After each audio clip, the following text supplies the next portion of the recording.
لیکن چونکہ بنو ہاشم سے تھے اور بنو ہاشم آپ کو پتہ ہے متولی تھے کعبہ شریف کے، انہوں نے اپنے آپ کو ابو ذر غفاری کے اوپر گرا لیا کہ تاکہ ان کو کوئی مارے نہ. انہوں نے کہا تمہیں پتہ نہیں ہے قبیلہ یعنی غفاری قبیلے سے تعلق رکھتا ہے تو اس کے قبیلے کے لوگ آ کے یہاں پہ لڑائی کریں گے ہم سے.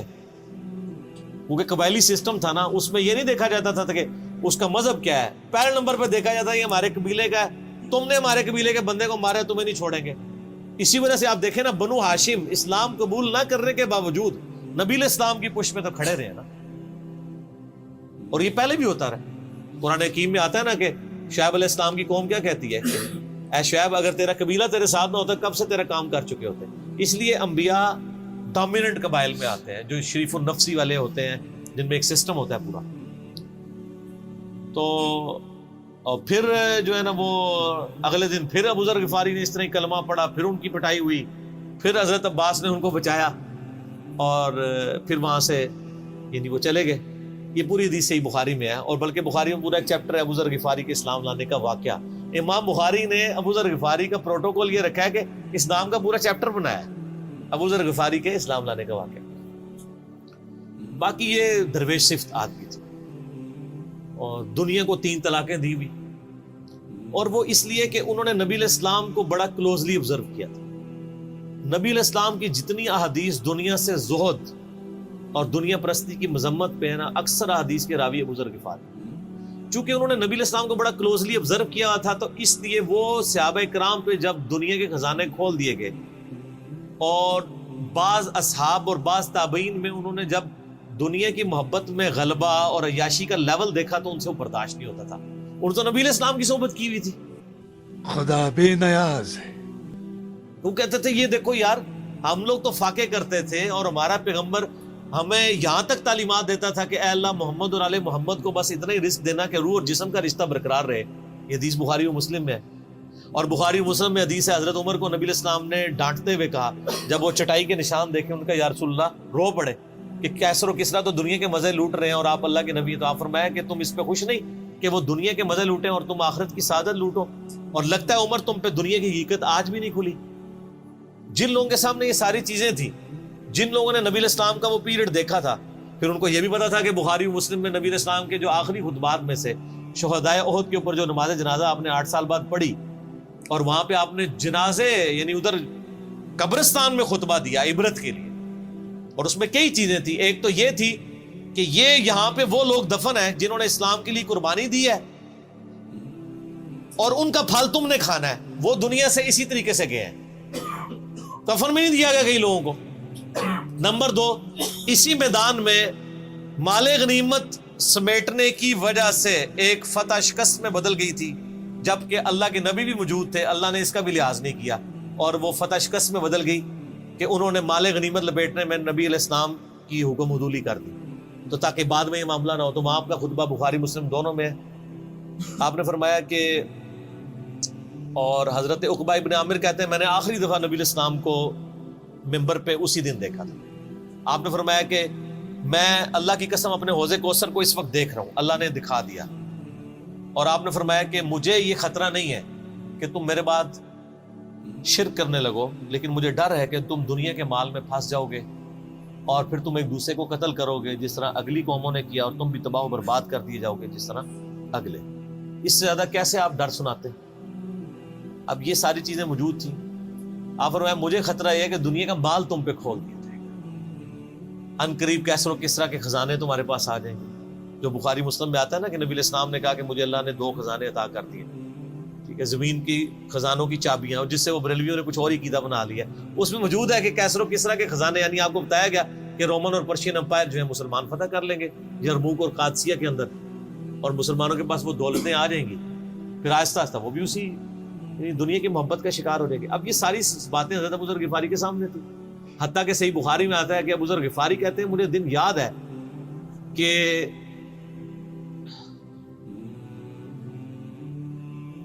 نبی علیہ السلام نے فرمایا کہ ابو ذر وہ احد پہاڑ دیکھ رہے، تو کہتے ہیں میں نے احد پہاڑ کی طرف دیکھا اور میں یہ سوچ رہا تھا کہ ابھی مجھے آپ کسی کام کے سلسلے میں وہاں بھیجیں گے. دن کا وقت تھا تو میں اپنے ذہن میں یہ اندازہ لگانا شروع کر دیا کہ کوئی کام بتائیں گے تو میں یہ پہنچ کے واپس کتنی دیر میں آؤں گا. لیکن آپ نے یہ بات نہیں کرنی تھی. آپ نے فرمایا کہ اگر یہ سارا پہاڑ جو کئی کلومیٹرز پہ پھیلا ہوا ہے, آج بھی وہ پہاڑ موجود ہے مدینہ شریف میں, مسجد نبوی سے بھی نظر آتا ہے, اور جو شہدائے احد کا قبرستان ہے اس کی بالکل بیک سائڈ پہ کئی کلومیٹرز میں پھیلا ہوا, اگر یہ سارا سونے کا ہو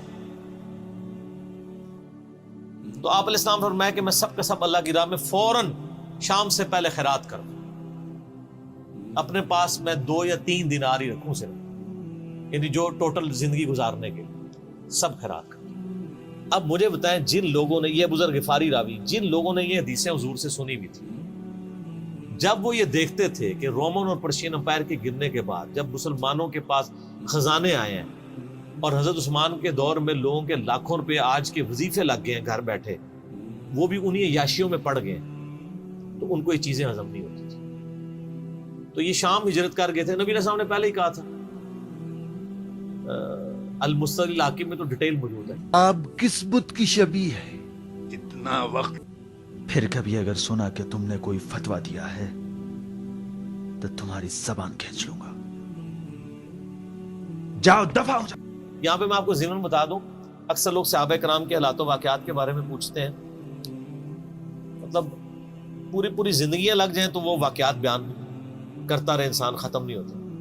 اس میں 3 بڑی کتابیں ہیں جو یعنی اہل سنت کے ائمہ نے لکھی ہیں. اس میں جو ٹاپ آف دا لسٹ کتاب ہے وہ ہے اسد الغابہ. امام ابن اثیر المتوفی 630 ہجری نے 8000 صحابہ کے حالات و واقعات جمع کیے ہیں اس کے اندر. یہ اردو میں ترجمہ ہو چکا ہے شرح کے ساتھ. اس کی شرح لکھی ہے الاصابہ امام ابن حجر اسقلانی نے, المتوفی 852 ہجری. 8000 صحابہ کے حالات و واقعات, یہ سب سے بڑا ذخیرہ ہے ہمارے پاس. اسد الغابہ کی شرح الاصابہ, اور ایک اور کتاب ہے امام ابن عبد البر المتوفی 463 ہجری الاستیاب, ان کی کتاب ہے. اب وہ ابھی اردو میں ٹرانسلیٹ نہیں ہوئی ہے. اور اس کے علاوہ فضائل صحابہ جو چیپٹر ہیں بخاری میں, مسلم میں, وہ آپ کو چند ایک واقعات ملیں گے. ڈیٹیلڈ آپ کو المستدرک للحاکم میں جو 4تھی اور 5ویں جلد ہے نا, جو اردو ترجمے والی بریلویوں نے چھاپی ہے, وہ تو ساری ہے ہی صحابہ کرام کے بارے میں, اور ڈیٹیلڈ حالات ہیں. ابو ذر غفاری کے بارے میں بھی آپ کو آلموسٹ جتنی میں حدیثیں بیان کر رہا ہوں آپ کو مل جائیں گی.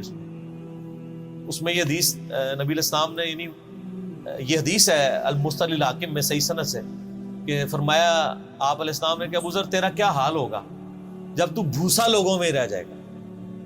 اور آپ نے یوں انگلیاں ڈالی. اور ابو ذر غفاری کا انتقال 32 ہجری میں ہوا ہے حضرت عثمان کے دور میں. یہ بات عبداللہ بن عمر بن عاص کے بارے میں نہیں کہی تھی؟ وہ بھی ہے, وہ تو صحیح بخاری میں ہے. عبداللہ بن عمر بن عاص کو نبی علیہ السلام نے فرمایا تھا کہ تو بھوسا لوگوں میں رہ جائے گا. سیم الفاظ حضرت ابو ذر غفاری کے بارے میں حاکم میں ہے. آپ مستدرک الحاکم کا چیپٹر کھول, وہ تو یزید کے دور تک گئے تھے نا, یہ حضرت عثمان غنی کے دور میں بہت ہوئے.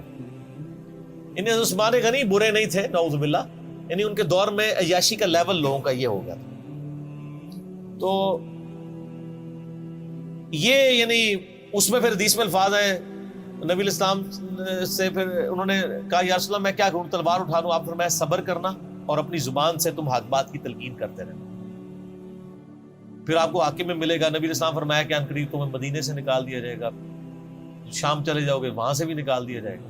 اور سارے ایک بڑی دردناک حدیث ابو ذر غفاری کے پاس, وہ حاکم میں ہی ہے, المستدرک الحاکم میں. ہاں غزوہ تبوک آپ کو پتا ہے ایک ایسا غزوہ تھا جس میں جو شرکت نہیں کرے گا وہ منافق ڈکلیئر ہوگا. قرآن میں فتویٰ آ گیا تھا. اس سے پہلے کبھی نفیر عام نہیں تھی, یہ پہلا اور آخری موقع تھا, کیونکہ رومن امپائر سے ٹکرانا تھا. سپر پاور تھی دنیا کی, 1.5 لاکھ کی فوج لے کے کیسرے روم بارڈر پہ آ گیا تھا عرب کے. تو نبی علیہ السلام نے اناؤنسمنٹ کی کہ بھئی اب سب نے جانا ہے, جو نہیں جائے گا منافق شمار ہوگا, الا یہ کہ کسی کے پاس ریسورسز نہ ہو, یا کوئی مریض ہو, یا کوئی عورت ہو, یا کوئی معذور ہو. منافقین آگے بہانے کر رہے تھے. کچھ سادہ لوگ مسلمان بھی اس کا حصہ بن گئے.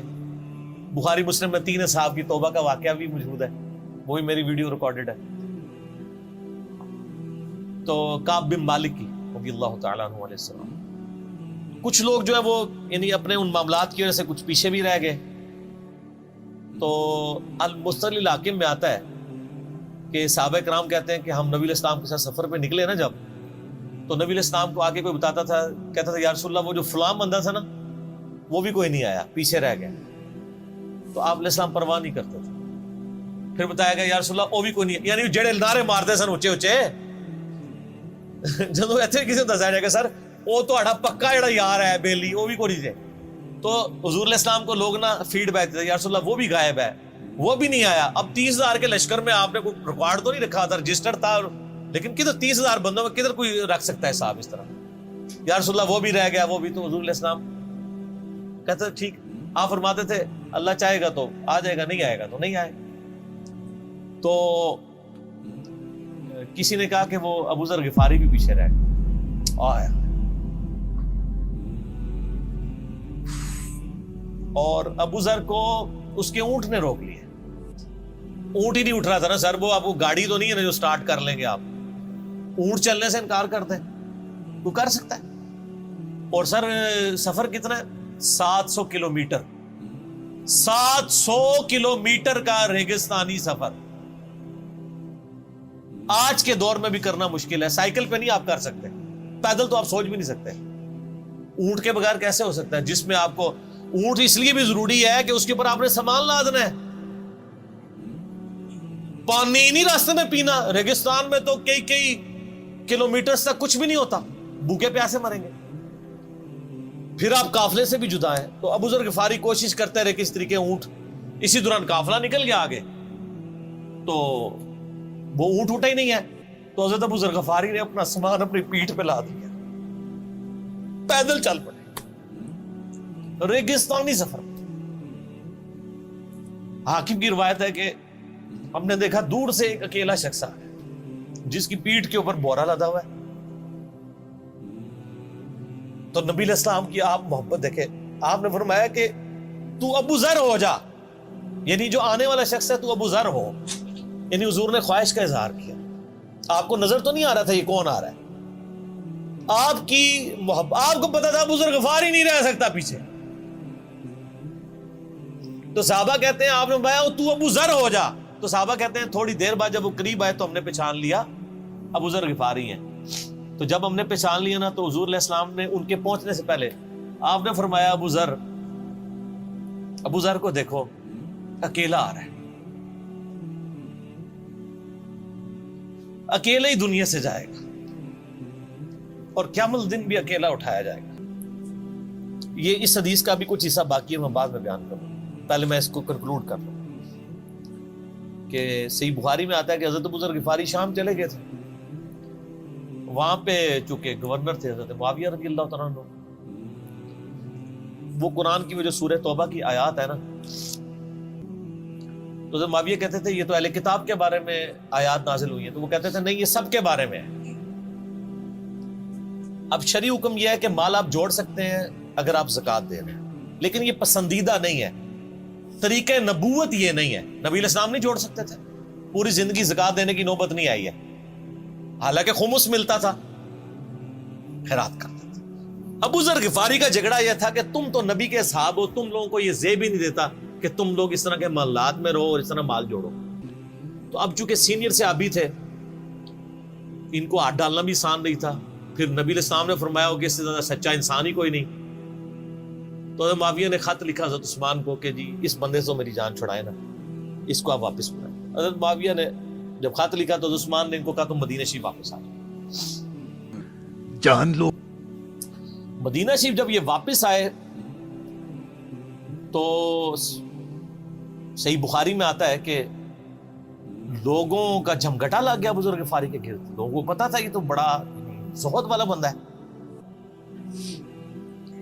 تو ابو ذر غفاری وہی حدیثیں سنایا کرتے تھے کہ حضور نے فرمایا یہ پہاڑ سونے کے برابر ہو تو میں خیرات کر دوں گا. جبکہ باقی صاحب کہتے تھے کہ مال جوڑنا جائز ہے اگر زکوٰۃ کوئی دیتا رہے.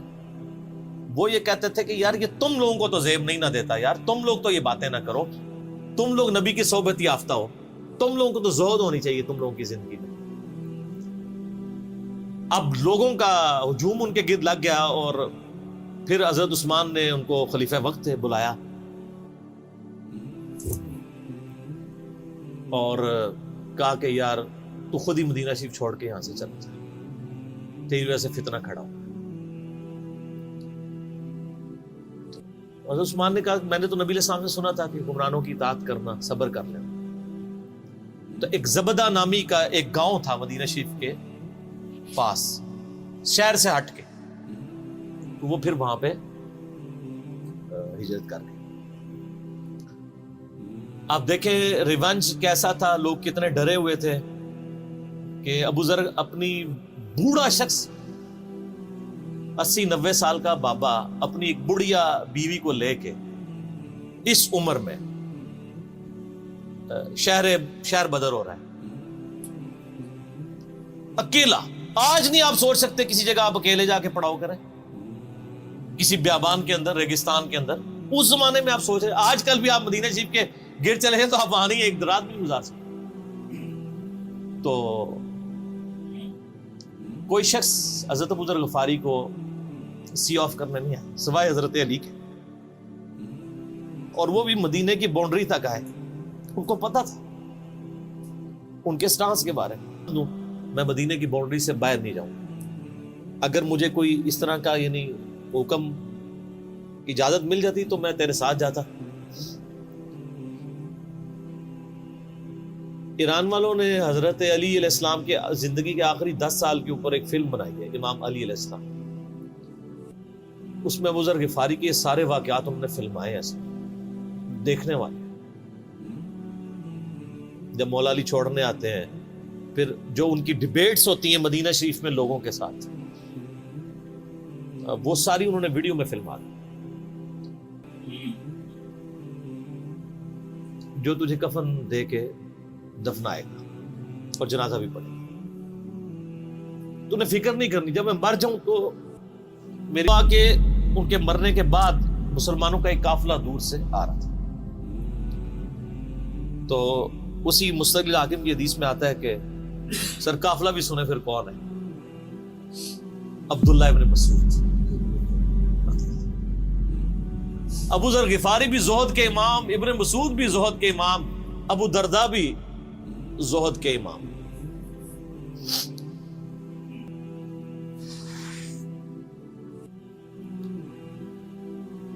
ابن مسعود رضی اللہ تعالیٰ عنہ جب وہاں پہ رکے، ان کو تو نہیں پتا تھا یہ کون ہے،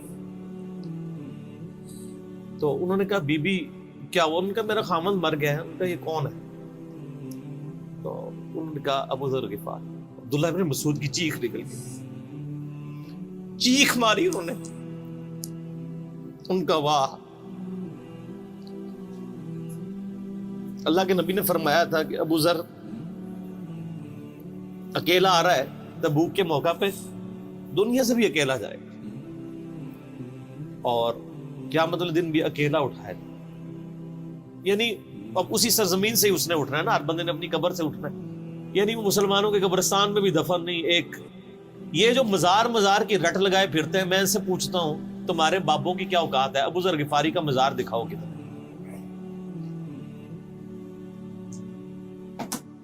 جو اس روئے ارض پہ نیلی چھتری کے نیچے سچا ترین انسان جس کو اللہ کے نبی کہہ رہے ہیں، اس کا کوئی مزار نہیں ہے۔ غریب المتنی میں مرا ہے، اس کی قبر بھی ایسی جگہ ہے جہاں مسلمانوں کے پاس قبریں بھی کوئی نہیں ہے، ایک ریگستان میں اکیلی قبر ہے، اس قبر کا بھی کسی کو نہیں پتا، اس پہ کوئی مزار بھی نہیں ہے، اور قیامت دن بھی اکیلا اٹھایا جائے گا، یعنی قیامت تک وہاں پہ کوئی قبرستان بھی نہیں بنے گا۔ ظاہر نبی علیہ السلام کی یہ بھی خبر ہے، تو کیا وہ ناکام ہو گیا؟ اگر مزارات ہی دلیل ہے کامیابی کی، تو عبداللہ ابن مسعود رضی اللہ تعالیٰ نے ان کو غسل دیا، کفن دیا اور دفنا دیا۔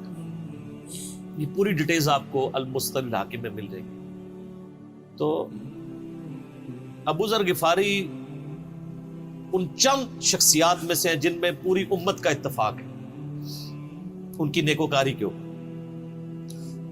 شیعہ بھی ان کو بہت رسپیکٹ دیتے ہیں، اہل سنت بھی دیتے ہیں، صوفیاء کے ہاں بھی ان کو امام مانا جاتا ہے زہد کی وجہ سے۔ آپ تصوف کی جتنی کتابیں پڑھیں، چاہے امام غزالی کی ہوں، رسالہ کو شیریہ پڑھیں، اور لوگوں کو بھی پڑھنا شروع کریں، تو ابو ذر غفاری آپ کو زہد کے امام کے طور پہ ملیں گے کہ ان کی زندگی میں یعنی یہ زہد تھا، انہوں نے کس طرح کی زندگی گزاری.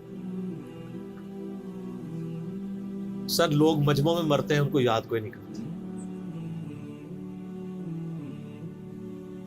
اور ابو ذر غفاری کو آج بھی دنیا یاد کر رہے ہیں، ہم بھی یاد کر رہے ہیں رضی اللہ تعالیٰ علیہ السلام.